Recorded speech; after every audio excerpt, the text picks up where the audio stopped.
Hi, it's Richard and Craig here with the final feedback video for this run of Maintaining a Mindful Life. So, yeah, we'd just like to thank all of our learners again for these amazing comments and conversations, and also for supporting one another on the forums. It's so nice to see that community building and that support of one another. Yeah, and really the shared wisdom as well, that people contributing from experience and also from from insights gained throughout their own life and their own practice. Definitely. I mean, it's a deep course, really, isn't it? Definitely intended as the part two to our mindfulness for wellbeing and peak performance, and some really deep topics, particularly this week. I mean, if we start with the meditation, the choiceless awareness meditation, this is, it's a fantastic practice. It's definitely my favorite way of meditating. And a lot of our learners, Craig, really liked what they were noticing. And there's been some great sort of observations and also some very good questions. A lot of our learners describing just sitting in that state of not focusing on anything, not resisting anything, and just being. And I think it's a very profound experience to just be, even if the mind's busy or, there are emotions around or there's sounds and whatever. Just to be present in the midst of all of that is such an important experience to have. Yeah, from an attentional point of view, I think some struggle because there's nothing particularly to focus the attention on. But from another point of view, there's a great simplicity and a non-doing if a person really gets that sense of just sitting back, as it were, and just watching. And so many really have that very profound sense of stillness. That comes through, comes with that, which is, and it's quite surprising in a way if we stop thinking that the mind shouldn't be wandering I've got to keep thoughts out of my mind and just get that sense of standing back and watching. All of a sudden, it's not a problem, and there's much less sense of agitation about the activity in the mind. That's right. And of course, learners are noticing things like the mind wanting to name and label everything that it experiences. Yeah. And that's just like, just watching the mind label things. That's okay. It's just the mind doing what the mind does. Yeah, I think meditation is such a great tool like that. It really shows us what is already always happening in the mind. And of course, the mind is constantly labeling and trying to make sense of everything. And so we start to observe that. And that's not a problem. I mean, it looks like some of our learners might have found that challenging, like, do I stop this? What do I do with this? But it's just about observing it and getting to know the mind and the way that it operates. And so that's a very good observation. Question came up as well about discerning which thoughts to just let pass and which ones to give attention to. Yeah. Which is an interesting question. Oh, yeah, fantastic question. I mean, in daily life, I think mindfulness does give us that discernment, doesn't it? Do I focus my attention on that? Is that going to be a useful thing to give time and energy to? Or do I perhaps just let that go and focus on something else? But of course, when we're meditating, the whole point is really just to allow thoughts to come and go. I mean, if they're really important, like, oh my God, I didn't pay my mortgage this week, you might want to write that down on a piece of paper so that you don't forget it. But then you want to let it go, because the whole point of meditation is just to treat all thoughts the same and just allow them to come and go without sort of saying, that's an important one, I need to think that. Oh, that's not an important one. I mean, that's perhaps not really the point during meditation anyway. Yes, that's right. And if we develop that ability to stand back from the thoughts during the meditation, no matter what the thoughts are for now, just leave it alone. I think it really makes it easier to be more discerning about which ones to engage with, which ones to leave alone in day-to-day life. Meditation really helps that. Yeah, definitely. Some great comments as well about meditation being the anchor, and when storms come, and they will, the boat will not be lost. I think it's very important, isn't it? The more we practice meditation, the more we can stay present in day-to-day life, even if strong emotions are happening or things are happening in the world like COVID. And then, of course, there's just mindfulness in daily life, which is about just having that same quality of mindful attention present with us no matter what we're doing, even if it's chores or hobbies or just sort of day-to-day activities. Yeah, many learners are really noticing much more bringing that awareness to the simple things of day-to-day life. And that's important in itself, because there's just an enjoyment of that. There's an engagement with it, etc. But also it gives the mind a lot of mental rest. And especially for people who've got busy and full lives and many things, lots of balls in the air, those simple moments in daily life of just doing the one thing we're doing gives us a mental rest that allows us to be able to engage with the more complex things.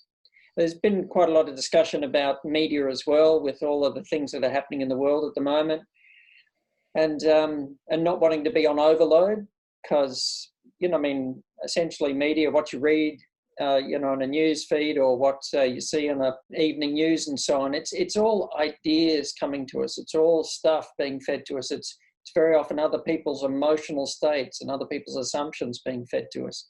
And it's really good to be discerning about that, and not overload ourselves with it, but also a capacity to stand a step or two back from it, not take on board or get caught up in everything that happens, and yet at the same time to remain open to it. But there's certainly a lot of angst flying around there around the world at the moment. It's very easy to get caught in the vicarious stress. So, you know, the discussion we had in previous weeks about maintaining a compassion, but not getting drawn into the vicarious stress. And that's not an easy line to walk sometimes. No, but so important, isn't it? I mean, it's particularly if we're choosing to watch the news or read the news every day. Yeah, that's right. Yeah, mindfulness and sleep, you know, really important and popular topic this week. A lot of people practicing meditation, like in bed and meditating, which often leads to sleepfulness rather than mindfulness. But I think it's a good application of what we're doing. I mean, I would still strongly encourage everybody to sit up at least once a day and do some sitting meditation, cultivating that presence rather than getting sleepy. But of course, lying in bed at night, can't sleep. Best thing to do is just feel the softness of the mattress and the warmth of the doona, and feel the breath, and enjoy not having to do anything for 8 hours, and not stress out about not getting to sleep, which of course is what makes us feel terrible the next day. Yeah. And then of course, mindfulness and death, Craig. Yes, it's a new step on this run of the course. And it was a topic that had come up in previous iterations of the course. And I think it's really valuable to reflect on, in many ways, the transience of life. In millions of little ways, in every day-to-day life, things come and things go. You know, experiences, pleasant, unpleasant, come and go. But I think being mindful of this flow of life really gives us the capacity to stand back and just realize that the whole of life, in a sense, is transient, but to enjoy it while it's there, but to be able to let it go, I think is a big topic, but a really important, valuable learning from practicing mindfulness. And a number of our learners, and too, relating it to Elizabeth Kubler-Ross's model of bereavement, and how the living in fear and anticipation of loss and so on, it often creates, well, I suppose we're living under a cloud through our life and not really living unless we're really present. Yeah, definitely. And I guess, you know, as mindfulness teaches us to just accept each moment as it is, I guess we can allow those things to come up, and we can start to allow ourselves to think about something like death, which is something that most people just avoid at all costs and don't want to think about at all. But I guess we can start to embrace the reality of this life, which then, of course, allows us to live more fully. A lot of wisdom traditions actually sort of talk a lot about death and preparing ourselves for death as a way of, you know, preparing ourselves fully for life. And I think there's a really important part of, in a mindful way, you know, sort of grounded in that sort of sense of being, to, in a sense, reflect on these big questions is different to ruminating about them, which is what we do when we get very negative or anxious or down about those things. So mindfulness hopefully can teach us a way of reflecting without ruminating on those sort of big questions. On the topic of going deep, we had mindfulness of ethics, goals and values this week as well, which is, I think, again, a really important topic. A lot of learners as well noticing that they'd never formally really considered their values before. We all have values. I mean, values in the end are what we give our time and attention to, and we all have values, but often they're hidden values. And sometimes they're what the author Johann Hari, author of Chasing the Scream and Lost Connections, would call junk values. You know, you've got junk food like Macca's and KFC, and a lot of us have junk values like shopping and TV, and that's what we give a lot of our time and attention to. But the moment we start to pay attention and to ask ourselves, like, what am I valuing? Not as a concept, but as a practice. What am I giving my time and attention to? I think that can actually be a very important exercise to do. And so it was really nice to hear or to read some of these comments about people really starting to identify what's actually important in life. That, of course, is what this global pause of coronavirus has prompted many people to ask. What's important? What do I actually want to focus on? Yeah. Yeah, and people really, therefore, valuing things that might have been taken for granted. Relationships, I guess, are right up there, but also just nature and just the need to connect. So, and many of the values that we don't really examine, we just kind of get swept along with them. And so sometimes it takes these real moments of adversity to help us to question those values. Been questioned as well about sunk cost bias as well. How do we know when to persist and when to step away or give up on something? And that's not necessarily an easy thing to know. And I think that really sort of reading that barometer at the time to actually see, and if there's less attachment to things, if our ability to stay present, to just look, to just observe, we'll tend to find we'll make that decision a bit better. If we're very strongly attached, it's just a tug of war one way against a tug of war the other way.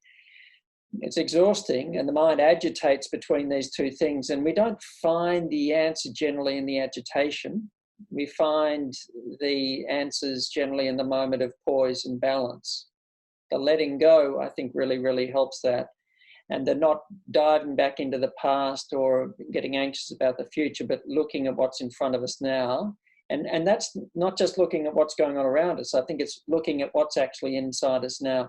And I think the proof very often is in the pudding of when we make the decision. When it tends to be a mindful decision, it sits well. There's a kind of relief. There's a kind of a settling of the mind and the mental agitation about it. And that tends to be a pretty good sign that it's been a mindful decision. And if it's not a mindful decision, then we just mindfully acknowledge that and learn from that experience, hopefully a bit better next time. Yeah, so that's it for this run of the course. So it's gone quickly. We just really like to thank the team behind the scenes. I mean, there's so many people who work very hard to make this happen, editing videos and doing all sort of admin kinds of things. We'd like to thank our mentors as well. Of course, we'd like to thank the learners for your participation, and particularly for your sharing and supporting one another during this difficult time. If you'd like to provide some feedback, we'd love to hear from you about how you found the course. So that's step 4.14. And we'll also put some links in the comments of this video. If you're interested in reviewing the course and letting other people know about it, we'd really appreciate that. Certainly word of mouth referral has been a big part of this course progressing over the years. So please do that, rate and review. We'll repeat this course again in August. So if you wanted to do it again and perhaps just, explore in greater depth some of the topics or try some of those meditations that you might have chosen to skip this time around, we'll run it again in August. And starting in just a few weeks on June 15, we have our part 1 course, Mindfulness for Wellbeing and Peak Performance. So you can sign up for that one already. Going to release some more mindful moments. If you don't know about them, check out our YouTube channel. Again, we'll put a link to our channel, Monash Mindfulness YouTube channel. So we release mindful moments periodically, short videos on really interesting topics. And our friend Johann Hari produced and starred in a documentary, My Year of Living Mindfully. So we had a chat with her during the run of this course, and a panel discussion with Sherelle, one of our mentors as well. And so we're going to put a link to that and make that available for all of the learners. Unbelievably good documentary. You're going to love it. So make sure you tune into that. And it's a free view at the moment too. So it's be really worthwhile, I think, to see some of the, really most renowned people in mindfulness around the world contributing to that documentary. She's done a fantastic job. It's got everybody who's everybody in it, doesn't it? Including the Haas. Unbelievably good documentary. She's very talented, great story. Yeah. So again, just like to thank everybody, really thank the learners. And of course, this isn't the end of the mindfulness journey. For a lot of you, it'll just be the very beginning. So my invitation to you is to keep practicing, keep applying all of the things that you've been learning and exploring in this course, and to just weave mindfulness more and more into your life so that you can maintain a mindful life. So we'll see you next time. Bye for now.